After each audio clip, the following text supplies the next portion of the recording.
football avec l'école. Et je pense qu'à ce niveau-là, ça nous donne une opportunité à nous, Sénégalais, de renouer avec quelque chose qui était une tradition chez nous.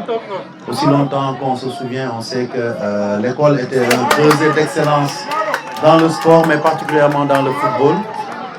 Il me revient, en tout cas moi, dans ma plus jeunesse, quand j'étais au lycée, que je côtoyais déjà des internationaux qui étaient au lycée en première ou en terminale, ou même aux premières années d'université. Et chemin faisant, malheureusement, on avait perdu ça. Et c'est une occasion, comme je disais, pour nous, de rattraper le temps perdu.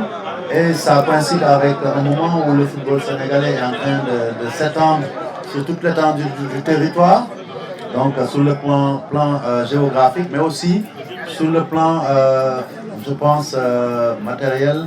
Nous constatons que nous essayons de toucher à tous les footballs, comme on dit, les footballs diversifiés.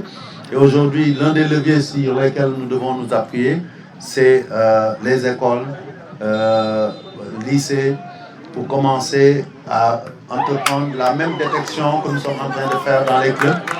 Et je pense que c'est dans ce sillage-là que nous avons tenu à organiser ce tournoi, cette compétition. Et je me réjouis de la réussite qui a été constatée par tout le monde. Et dire que ce n'est qu'un début, nous allons améliorer. Et ce que nous voulons, c'est qu'à partir du travail qui est en train d'être fait, cette détection nous permette de dénicher des talents dans nos écoles. On sait que le talent allié à la connaissance intellectuelle bonifie le joueur ou la joueuse. Et ça, je pense que c'est notre objectif final.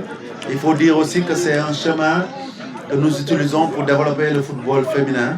Et donc avec les écoles qui intéressent les jeunes élèves féminines donc au football, c'est un autre creuset de détection que nous allons explorer au grand bénéfice de notre programme de développement intensifié du football féminin.